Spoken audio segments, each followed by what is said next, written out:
अच्छा, मैं question number 32 की बात कर रहा था। क्वेश्चन नंबर 32 में हमसे पूछा है कि successor of largest two digit number. तो सक्सेसर का मतलब क्या होता है? सक्सेसर का मतलब होता है प्लस वन। सक्सेसर का मतलब क्या होता है? प्लस वन करना। कोई अगर नंबर तुम्हें दिया हुआ है तो उसमें प्लस वन कर देंगे। हमसे पूछा लार्जेस्ट टू डिजिट, तो सबसे बड़ी दो डिजिट लिखो। लिखी हमने 99। दो डिजिट का सबसे बड़ा नंबर ये बना। अगर मैं इसमें प्लस का वन करता हूँ, यानी कि सक्सेसर करता हूँ इसका, तो कितना हो जाएगा ये? 100। इसका आंसर कितना आ जाएगा? इसका आंसर आ जाएगा हमारा 100। ठीक है। अच्छा, क्वेश्चन नेक्स्ट क्या है? 33। तुमसे क्या पूछा है इसमें? प्रीडेशर। अच्छा, प्रीडेशर of largest two digit number. तो बड़ी सबसे बड़ी दो डिजिट का सबसे बड़ी दो डिजिट का प्रीडेशर बताओ। तो प्रीडेशर का मतलब क्या होता है? माइनस के वन करना, दिए गए नंबर में माइनस वन कर देना। जैसे सबसे बड़ा नंबर कितना होता है दो डिजिट का? 99 होता है। अगर मैं 99 में से माइनस का वन कम कर देता हूँ तो कितना बचेगा? 98 बच करके आएगा। ठीक है। कितना हो जाएगा हमारा आंसर? 98 हो जाएगा। नेक्स्ट क्वेश्चन देखते हैं। क्वेश्चन नंबर 34 में कहा है, ये बोर्ड मास लिखा हुआ है। बोर्ड मास में एम का मतलब क्या होता है बताओ। बोर्ड मास में एम का मतलब क्या होता है? तो एम का मतलब क्या होता है? मल्टीप्लाई। बोर्ड मास में बी का क्या मतलब होता है? वैनकुलम। और दूसरी बी का मतलब क्या होता है? ब्रैकेट। और ओ का मतलब क्या होता है? हमारा ऑफ होता है। और डी का मतलब क्या होता है? हमारा डिवाइड होता है। और इस एम का मतलब क्या होता है? मल्टीप्लाई। और ए का मतलब क्या होता है? ए का मतलब होता है प्लस होता है। ठीक है। और एच का मतलब क्या होता है? सब्ट्रैक्ट होता है। एच का मतलब क्या होता है? सब्ट्रैक्ट। ठीक है, एक बार दोबारा से देख लेते हैं। ये बी बोर्ड मास लिखा हुआ है। बी बोर्ड मास लिखा हुआ है। तो इस बी का मतलब क्या होगा? इस बी का मतलब हो जाएगा वैनकुलम। और वैनकुलम का मतलब क्या होता है? अगर कोई नंबर लिखा हुआ है 3 + के 4, अगर इस नंबर के ऊपर ये जो बार लगा हुआ होता है, इस बार को हम क्या बोलते हैं? वैनकुलम बोलते हैं। ठीक है, वैनकुलम बोलते हैं। अच्छा, इस बी का मतलब क्या होता है? इस बी का मतलब होता है ब्रैकेट। अब ब्रैकेट भी कितने टाइप्स की होती है? छोटी ब्रैकेट हो जाएगी, करली ब्रैकेट हो जाएगी, और हमारी एक बड़ी ब्रैकेट हो जाएगी। ये तीन टाइप्स की हमारी क्या हो जाएंगी? ब्रैकेट्स हो जाएंगी। ठीक है। अब इस ओ का मतलब क्या होता है? O for of. और ऑफ का मतलब क्या होता है? ऑफ का फोर का मतलब होता है मल्टीप्लाई भी होता है। ठीक है। और डी फोर क्या होता है? डिवाइड। डी फोर का क्या होता है? डिवाइड होता है। एम फोर का मतलब क्या होता है? मल्टीप्लाई। ए फोर का मतलब क्या होता है? एडिशन। और एस फोर का मतलब क्या होता है? सब्ट्रैक्ट होता है। ठीक है। तो क्वेश्चन नंबर 35 में क्या कहा है? Test of divisibility by two. Two की डिविजिबिलिटी बताओ। तो हमने क्लास में भी बताया है कि टू की डिविजिबिलिटी क्या होती है। टू की डिविजिबिलिटी क्या होती है? तो टू की डिविजिबिलिटी का मतलब होता है कि नंबर के लास्ट की डिजिट, किसी भी नंबर के लास्ट की डिजिट क्या होनी चाहिए? टू के टेबल से डिवाइड होनी चाहिए। हमने बताया था अगर कोई नंबर लिखा हुआ है, ये लिखा हुआ है 1342, और ये लिखा है 456, ये नंबर लिखे हुए हैं। अगर इनकी लास्ट की, जैसे 6 है लास्ट डिजिट, इस नंबर की लास्ट डिजिट कितनी है? 6। अगर ये लास्ट की डिजिट टू के टेबल से डिवाइड हो जाती है, 2 3 जा 6, कट गया 3 बार। तो अगर पूरा पूरा डिवाइड हो जाता है तो समझ लीजिए पूरा नंबर आपस में क्या हो जाएगा? पूरा का पूरा नंबर टू के टेबल से डिवाइड हो जाएगा। ठीक है। क्वेश्चन नंबर 3 में क्या कहा है? 36 में हमसे कहा टेस्ट ऑफ डिविजिबिलिटी बाई 3 और 9। तो 3 और 9 का डिविजिबिलिटी रूल क्या कहता है? कि कोई नंबर अगर तुम्हें दिया हुआ है, माना कि ये नंबर दिया हुआ है 188, नंबर दिया हुआ है, तो 9 का और 3 का डिविजिबिलिटी रूल कहता है कि सभी नंबर, उस नंबर की सभी डिजिट का सम, इस नंबर की सभी डिजिट का सम करो।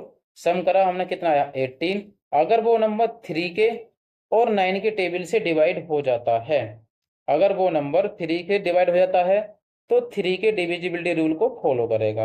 अगर वो नंबर 9 के टेबल से डिवाइड हो जाता है, कौन? जो नंबर हमें दिया हुआ है उस नंबर के डिजिट का सम, उस नंबर के डिजिट का सम अगर 9 से डिवाइड हो जाएगा तो समझ लीजिए वो टेबल भी, पूरा पूरा नंबर भी 9 के टेबल से डिवाइड आसानी से हो जाएगा। ठीक है। अच्छा, क्वेश्चन नंबर देखें अब। 37 दे रखा, क्या कहा है इसमें? Test of divisibility by 4। Divisibility by 4। 4 की डिविजिबिलिटी चेक करते हैं। 4 की डिविजिबिलिटी क्या कहती है कि लास्ट की 2 डिजिट ले लो, किसी भी नंबर की लास्ट की 2 डिजिट ले लो। अगर दोनों की दोनों डिजिट, जैसे 64 दे रखा है, अगर मैं 64 ले लेता हूँ और उसको 4 से अगर मैं डिवाइड करता हूँ, तो 4 के टेबल से वो डिवाइड होना चाहिए। 4 के टेबल से मैंने 6 को काटा, कितनी बार गया 1, बचा कितना है 2, कितना हो गया 24। तो 4 6 कितने हो गए 24, यानी कि वो 4 के नंबर से पूरा पूरा क्या हो जाना चाहिए, डिवाइड हो जाना चाहिए। अगर वो 4 के टेबल से पूरा पूरा डिवाइड हो जाती है तो समझ लीजिए वो पूरा का पूरा नंबर, पूरा का पूरा नंबर किससे डिवाइड होगा, ये 4 के टेबल से डिवाइड हो जाएगा। जैसे ये दे रखा है इधर 76, अगर मैं ले लेता हूँ इसका 76 अगर मैं लेता हूँ और ये 76 4 के टेबल से डिवाइड हो जाता है, तो समझ लीजिए कि ये पूरा का पूरा नंबर, ये पूरा नंबर किससे डिवाइड हो जाएगा, 4 के टेबल से पूरा पूरा डिवाइड हो जाएगा। ठीक है। अच्छा, अब क्वेश्चन क्या है अगला वाला, इसमें पूछा है कि टेस्ट ऑफ डिविजिबिलिटी बाई 8, 8 की डिविजिबिलिटी चेक करनी है हमें। चेक करें, कैसे चेक करेंगे, तो इसमें क्या काम करना पड़ता है, कोई नंबर दे रखा है जैसे 3 4 5 6, ये नंबर दे रखा है। ठीक है। अगर हम इस नंबर की लास्ट की 3 डिजिट ले लें, 4 5 6, ये लास्ट की 3 डिजिट ले ली। अगर मैं इसको 8 के टेबल से डिवाइड करूं, 8 के टेबल से अगर मैं डिवाइड करूं, अगर ये पूरा पूरा डिवाइड हो जाता है 8 के टेबल से, तो दिया हुआ नंबर ये भी 8 के टेबल से डिवाइड हो जाएगा। अच्छा, ये लिख रखा है 1296 नंबर लिखा हुआ है। अगर मैं इसको भी, अगर मैं पूरा नंबर तो नहीं लेते, क्या लेते हैं, लास्ट की 2 डिजिट लेते हैं, सॉरी लास्ट की 3 डिजिट लेते हैं। अगर लास्ट की 3 डिजिट 8 के टेबल से डिवाइड हो जाती हैं, तो समझ लीजिए अगर हो जाती है डिवाइड, तो वो पूरा नंबर किससे डिवाइड होगा, हमारा 8 के टेबल से डिवाइड हो जाएगा। टेस्ट ऑफ डिविजिबिलिटी बाई 5, 5 की टेस्ट करते हैं। अगर 5 की डिविजिबिलिटी का हम टेस्ट करते हैं तो क्या देखते हैं, हम देखते हैं कि लास्ट की डिजिट या तो 5 होनी चाहिए, लास्ट की डिजिट या फिर 0 होनी चाहिए।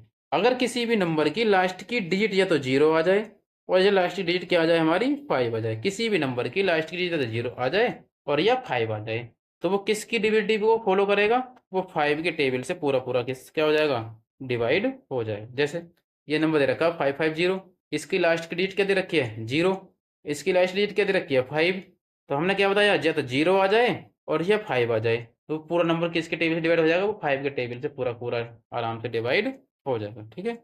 अब क्वेश्चन नंबर देखो 40 में क्या बोला है, 40 में बोला है टेस्ट ऑफ डिविजिबिलिटी बाई 10, 10 की डिविजिबिलिटी चेक करनी है। कैसे चेक करेंगे, हमने कहा है कि लास्ट, किसी भी नंबर की लास्ट की डिजिट अगर 0 आ जाती है, किसी भी नंबर की लास्ट की डिजिट अगर 0 आ जाती है, तो समझ लेना कि वो पूरा पूरा नंबर 10 से डिवाइड हो जाएगा। वो पूरा पूरा नंबर किससे डिवाइड हो जाएगा, 10 से आसानी से डिवाइड हो जाएगा।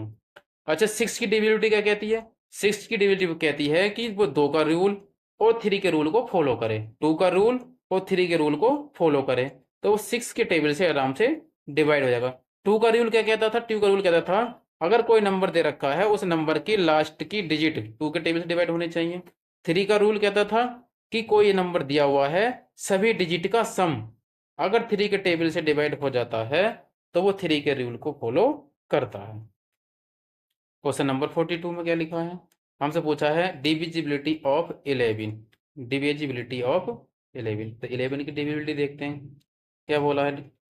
11 की डिविजिबिलिटी में कहा गया है कि कोई नंबर दिया हुआ है, ये तुमको 27896, ये नंबर तुम्हें दिया हुआ है, तो इस नंबर की अल्टरनेट डिजिट लेते हैं, इस नंबर की क्या लेते हैं, अल्टरनेट डिजिट। जैसे थोड़ा बड़ा करके दिखाता हूँ,